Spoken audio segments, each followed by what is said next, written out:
بسم اللہ الرحمن الرحیم۔ مشہور حدیث میں ہے کہ ایک مرتبہ حضور اقدس صلی اللہ علیہ وسلم صحابہ اکرام کے ساتھ تشریف لے جا رہے تھے اور راستے میں ایک جگہ پر دیکھا کہ دو قبریں بنی ہوئی ہیں۔ جب آپ صلی اللہ علیہ وسلم ان قبروں کے قریب پہنچے تو آپ صلی اللہ علیہ وسلم نے ان کی طرف اشارہ کرتے ہوئے صحابہ اکرام سے فرمایا کہ ان دونوں قبروں والوں پر عذاب ہو رہا ہے۔ اللہ جل شانہ نے حضور اقدس صلی اللہ علیہ وسلم پر قبر کے عذاب کو منکشف فرما دیا تھا۔ پھر آپ نے صحابہ اکرام سے پوچھا، تمہیں معلوم ہے ان دونوں کو کس وجہ سے عذاب ہو رہا ہے؟ ان کو دو ایسی باتوں کی وجہ سے عذاب ہو رہا ہے کہ ان دو باتوں سے بچنا ان کے لیے کوئی مشکل نہ تھا۔ اگر یہ لوگ چاہتے تو بآسانی سے بچ سکتے تھے، لیکن یہ بچے نہیں۔ اس کی وجہ سے یہ عذاب ہو رہا ہے۔ ایک صاحب کو اس وجہ سے کہ وہ پیشاب کی چھینٹوں سے نہیں بچتے تھے، احتیاط نہیں کرتے تھے، مثلاً ایسی جگہ پر یا اس طرح سے پیشاب کیا جس طرح جسم پر چھینٹیں آ گئیں، اس احتیاط نہ کرنے کی وجہ سے عذاب ہو رہا ہے۔ اور دوسرے صاحب کو اس وجہ سے عذاب ہو رہا ہے کہ وہ دوسروں کی چغلی بہت کیا کرتے تھے، اس کی وجہ سے قبر میں عذاب ہو رہا ہے۔ لہٰذا اس حدیث میں حضور پاک صلی اللہ علیہ وسلم نے چغلی کو قبر کے عذاب کا بھی سبب قرار دیا۔ امام غزالی نے لکھا ہے کہ دوسروں کا کوئی راز کھول دینا بھی چغلی کے اندر داخل ہوتا ہے۔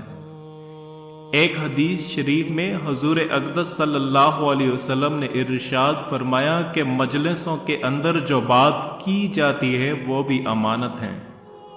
اب وہ بات آپ جا کے دوسروں سے کہہ دیں تو یہ امانت میں خیانت ہے اور یہ بھی چغلی کے اندر داخل ہے۔ تو بہرحال میرے دوستو، میری بہنوں، میرے بھائیوں، یہ غیبت اور چغلی کا گناہ اتنا بڑا اور سنگین گناہ ہے، اس کی سنگینی آپ نے احادیث کے اندر سنی، لیکن جتنا سنگین ہے آج وہ اتنی ہی اس کی طرف سے لاپرواہی اور غفلت برتی جا رہی ہے۔ مجلسیں ان سے بری ہوئی ہیں، زبان کینچی کی طرح چلتی ہے، رکنے کا نام بھی نہیں لیتی۔ خدا کے لیے میری بہنوں، میرے بھائیوں، اس کو لگام دو اور اس کو قابو میں رکھو اور اس کو اللہ اور اللہ کے رسول کے حکم کے مطابق چلاؤ، ورنہ اس کا انجام یہ ہے کہ اس کی وجہ سے گھر کے گھر تباہ ہو رہے ہیں، آپس میں نا اتفاقیاں ہو رہی ہیں، فتنے، فساد، دشمنی، خدا جانے کتنی خرابیوں کا ذریعہ ہے۔ اور آخرت میں تو جو عذاب اس کی وجہ سے ہونے والا ہے وہ تو اپنی جگہ ہے ہی۔ چغلی کی حقیقت یہ ہے کہ تم کسی کے سامنے کسی کی برائی بیان کرو، اور وہ برائی اس لیے بیان کرو تاکہ دونوں میں لڑائی ہو جائے، بدگمانی اور نا اتفاقی پیدا ہو جائے، اس کو چغلی کہتے ہیں۔ اور چغلی کا گناہ غیبت سے بڑھ کر کے ہے، اس لیے کہ غیبت میں تو صرف دوسروں کی برائی کرنا مقصود ہوتی ہے، لیکن چغلی میں تو برائی کے علاوہ یہ بھی مقصد ہوتا ہے کہ ان دونوں کے درمیان لڑائی ہو اور ان دونوں کے درمیان جو تعلق، دوستی اور محبت ہے وہ ختم ہو جائے۔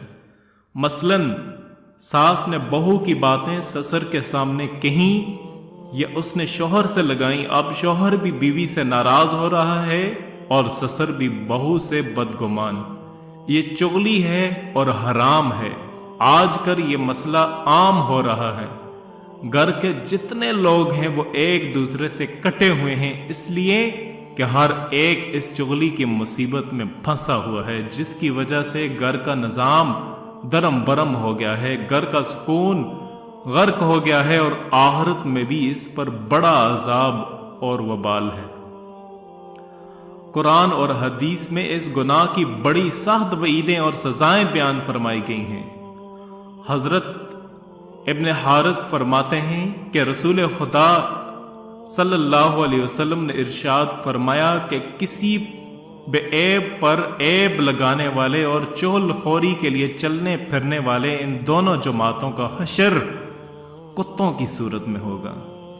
بخاری شریف کی روایت ہے، آپ صلی اللہ علیہ وسلم نے ارشاد فرمایا، چغل خور یعنی جو ادھر کی ادھر لگاتا ہو وہ جنت میں داخل نہیں ہوگا۔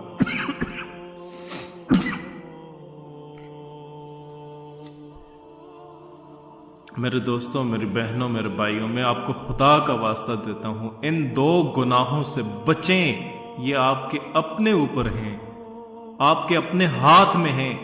آپ ان کو لگام دیں ورنہ سخت ترین عذاب کے لیے آپ تیار ہو جائیں۔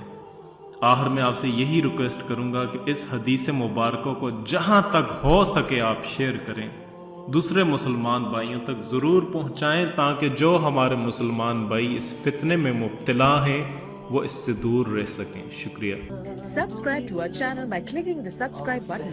Click the bell button and enjoy the latest uploads from تبارك our channel. الذي نزل الفرقان على عبده ليكون للعالمين نذيرا